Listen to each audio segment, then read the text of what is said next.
আমরা যখন রিকোয়েস্ট করছিলাম যে ধর্মঘটটা কর্মচারীদের স্বার্থে, রাজ্যটাকে বাঁচানোর স্বার্থে রাখা হয়েছে, রাজ্যে যে প্রশাসনিক দুর্নীতি, শূন্য পদে নিয়োগ নেই, রাজ্যের ছেলেমেয়েরা পরিযায়ী হয়ে এখানে আপনার বিবেকের কাছে আমরা আবেদন জানাচ্ছি যে এই ধর্মঘটে সামিল হয়ে রাজ্য সরকারকে অন্তত বলুন যে সে তার রাজধর্ম পালন করুক।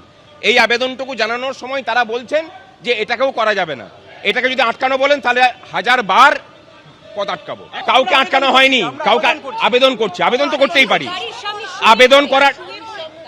আবেদন করাটার মধ্যে কোনো অসুবিধা কিছু নেই। কখন শুয়ে পড়েছেন সেটা দেখতে হবে। যখন তাকে ধাক্কা দিয়ে সরিয়ে দেওয়া হয়েছে তখন তিনি গিয়ে শুয়েছেন। আমরা আবেদন করছি যে মানুষ অফিসে আসছেন তার বিবেকের কাছেই আমরা ছাড়ছি যে পারলে পরে আপনি ধর্মঘট করুন, কিন্তু আমাদের আবেদন থাকবে ধর্মঘট না করার, ধর্মঘট করার। আর এই ধর্মঘট ঘিরে দফায় দফায় উত্তেজনা, ঠিক কেন পরিস্থিতি উত্তপ্ত হয়ে উঠলো জানবো। সরাসরি চলে যাব আমাদের প্রতিনিধি অনির্বাণ বিশ্বাসের কাছে। অনির্বাণ, ঠিক কি ঘটেছিল?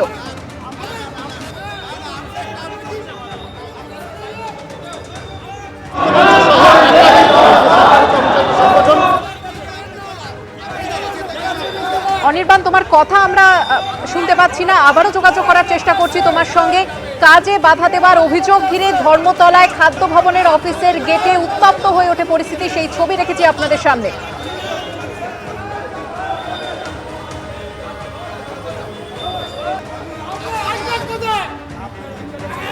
আমরা যোগাযোগ করে নিয়েছি আমাদের প্রতিনিধির সঙ্গে। অনির্বাণ,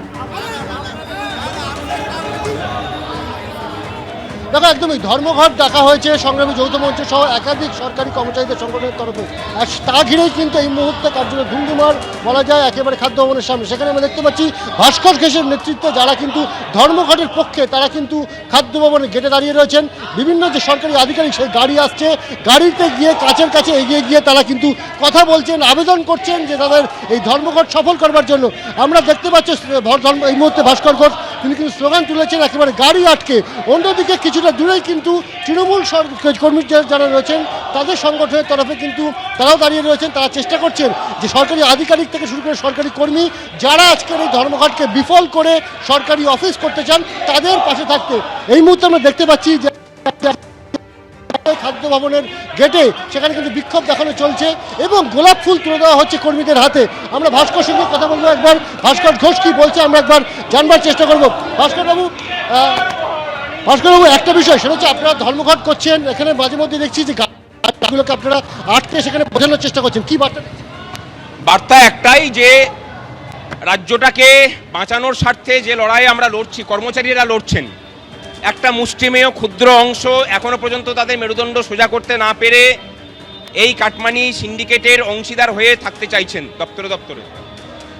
আমরা বলছি যে দপ্তরে দপ্তরে যে সিন্ডিকেট চলছে সেই সিন্ডিকেটের অংশীদার এরাও, তাদেরকে চিহ্নিত করা হচ্ছে এবং চেষ্টা করছি তাদের যে বিবেকটা কালীঘাটে বন্ধক রেখেছেন তারা যেন, আমরা এই গোলাপ ফুল দিচ্ছে, বলছি যে গোলাপ ফুল দিয়ে কালীঘাটে পুজো দিয়ে আসুন আর বিবেকটাকে ছাড়িয়ে নিয়ে আসুন। এই জন্যই এখনো পর্যন্ত রাজ্য জুড়ে যে আপনাদের দেখা ধর্মঘট তার প্রভাব কেমন দেখছে? ব্যাপক প্রভাব। সকাল থেকেই গোটা রাজ্য জুড়ে একদম আলিপুরদুয়ার থেকে শুরু করে সাগর পর্যন্ত প্রত্যেকটা জায়গাতে অফিসে উপস্থিতি খুব নগণ্য। স্কুল কলেজগুলো প্রায় বন্ধ। কলকাতা বাজারে দেখতে পাচ্ছেন যে বাস ট্রামও কম চলছে। সুতরাং বুঝিয়ে দিচ্ছে পরিস্থিতিটা। রাজ্য সরকার যদি এতেও বুঝতে না পারে, ঘটি উল্টাতে আমাদের বেশি সময় লাগবে না। এবং আমরা চ্যালেঞ্জটা এটাও নিচ্ছি যে যদি প্রয়োজন পড়ে এই রাজ্যের মুখ্যমন্ত্রীর পদটা মমতা ব্যানার্জির জন্য অতীতের প্রাক্তন লেখার ব্যবস্থাও আমরা করব। অর্থাৎ একেবারে কিন্তু সরাসরি সরকারকে এবং মুখ্যমন্ত্রীকে কিন্তু নিশানা করছে সংগ্রামী যৌথ মঞ্চ এবং তাদের আহ্বায়ক ভাস্কর ঘোষ। তারা বলছেন যে একেবারে দরকার পড়লে সেই সরকার এবং বর্তমান মুখ্যমন্ত্রীকে তারা প্রাক্তন বানিয়ে ছাড়বেন। অন্যদিকে তৃণমূল কর্মী যারা রয়েছেন তারা কিন্তু ভিতরে দাঁড়িয়ে রয়েছেন, তাদের সঙ্গে একবার কথা বলার চেষ্টা করব, তাদের বক্তব্যটাও আমরা জানার চেষ্টা করবো, কারণ অনেকেই যারা আসছেন সরকারি কর্মচারী তারা অফিস করতে আসছেন। আমরা কথা বলবো এখানে, আমার ক্যামেরা পার্সন প্রবীরকে এগিয়ে আসতে বলবো। আজকে আমরা দেখছি যে সকাল থেকে ধর্মঘটের সমর্থনে খাদ্য ভবনের গেটে সেখানে বিক্ষোভ চলছে, গাড়ি আটকানো হচ্ছে, গোলাপ ফুল দেওয়া হচ্ছে, আপনারা কি বলবেন? না, আমরা তো কি বলবো, আমরা কাউকে তো আটকাতে পারছি না। আমরা এই ধর্মঘটকে সমর্থন করি না। এটা একটা বর্বরচিত আচরণ এবং জোর করে এইভাবে কাউকে আটকানো যায় না। আমি এখানে দাঁড়িয়ে দাঁড়িয়ে দেখছি যে প্রত্যেককে আটকানোর চেষ্টা করছে, কিন্তু আমাদের মামাটি মানুষ সরকার, আমাদের মমতা ব্যানার্জি এই সরকারে আসার পরে যেভাবে মাননীয় মুখ্যমন্ত্রী কর্মচারীর পাশে যেভাবে দাঁড়িয়েছেন এবং প্রত্যেকটা ক্ষেত্রে ক্যাজুয়াল থেকে শুরু করে কন্ট্রাকচুয়াল থেকে শুরু করে যেভাবে উনি লক্ষ্য রাখছেন, তাতে কর্মচারীদের এইভাবে উনি জোর করে আটকাতে পারবেন না। এর থেকেও যদি জোর করে তাহলে ধাক্কাধাক্কি হয়তো লেগে যাবে। কর্মচারী কিছুক্ষণ আগে আমরা দেখলাম যে আপনাদেরই সংগঠনের একজনের সাথে যারা এই ধর্মঘটের সপক্ষে রয়েছে তাদের বচসা হলো, কার্যত হাতাহাতির পরিস্থিতি তৈরি হয়েছিল, সেটা কি জন্য?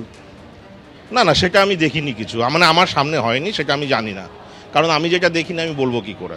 এবং সরকারের তরফে ভাস্কর ঘোষ বলছেন যে সরকার যদি এখনো না সমঝে যায় বা বুঝে যায় তাহলে মুখ্যমন্ত্রীকে প্রাক্তন মুখ্যমন্ত্রী বানিয়ে ছাড়বেন তারা, কি বলবেন? ভাস্কর ঘোষের কি মূল্য আছে? উনি কে? উনি কি মনীষী নাকি? উনি কি ভবিষ্যৎবাণী করেন না? হাত দেখে নাকি হাতের রেখা দেখে বলে দেন কি হলে কি হবে? এটা তো ওনার অনধিকার চর্চা। আমি ছোট মুখে বড় কথা বললাম, কিন্তু এটা ওনার অনধিকার চর্চা। কি দিয়ে কি হবে ভবিষ্যৎবাণী সেদিনকার ছেলে এত বলে দেবে? এতই আপনারা তো খাদ্য ভবনের কর্মী, এখনো পর্যন্ত উপস্থিতির হার কীরকম দেখছেন? উপস্থিত একদম অন্য দিনের মতো 100%, একদম স্বাভাবিক। অন্য দিনের থেকে আরও বেশি আসছে। তাহলে যদি উপস্থিতি 100% হয় তাহলে গেটে বিক্ষোভ দেখাচ্ছে কারা? আপনারা বুঝতে পারছেন না কারা বিক্ষোভ দেখাচ্ছে। বিক্ষোভ যৌথ মঞ্চ যারা নিজেদেরকে দাবি করছে, এবং এখানে খাদ্য দপ্তরের কেউ নেই, কিছু রিটায়ার্ড পার্সন আছে, আর অন্য অফিস থেকে হয়তো কিছু পয়সা করেও দিতে পারে, আমার জানা নেই। এনে এখানে দাঁড় করিয়ে একটু হাতটা উঁচু করে চেঁচাতে বলেছে হয়তো, তাই চেঁচাচ্ছে, আমি দেখতে পাচ্ছি তো। বেকার গাড়িগুলো ওই ট্রাফিকের মতো দাঁড় করাচ্ছে, গাড়ি মনে হচ্ছে না সিগনালে দাঁড়িয়ে আছে, তারপর চলে আসছে।